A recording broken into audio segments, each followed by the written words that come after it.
Hello বন্ধুরা, good morning. ডিসেম্বরের 29 তারিখ রবিবার আমরা সবাই খিরাই ঘুরতে গিয়েছিলাম। যদিও খুব বেশি ভিডিও করে আনতে পারিনি। এখানে কিছুদিন আগে বন্যা হয়েছিল, ফলে প্রচুর গাছ ক্ষতিগ্রস্ত হয়েছে, বিশেষ করে গোলাপ গাছ নষ্ট হয়ে গেছে। তাই আবার নতুন করে গাছ বসিয়ে সেগুলোকে বড় করে ফুল আনতে এবারে একটু দেরি হচ্ছে। যারা জানুয়ারির মাঝামাঝি বা শেষের দিকে যাবে আশা করি আরও ভালো ফুল দেখতে পাবে।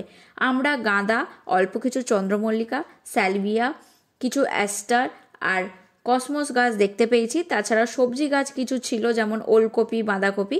তাছাড়া সেরকম ফুল কিন্তু আমরা দেখতে পাইনি। প্রচুর গাছের দোকান ছিল, ফুলের দোকান ছিল।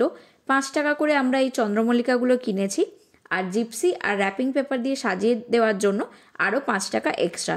এই টোটাল জিনিসটার দাম পড়েছে মাত্র 25 টাকা। আর আমি এই চন্দ্রমল্লিকা গাছটা কিনেছি, যেটা 40 টাকা দাম পড়েছে। অনেক দিন হয়ে গেছে ফুলগুলো, তাই একটু ফেড হয়ে গেছে কালার, নাহলে কিন্তু একদম ডার্ক রেড কালারের ছিল। এটা একদম জমি থেকে রুটস সমেত গাছটা তুলে দিয়েছিল, আমি এসে শুধু টবে বসিয়ে দিয়েছি।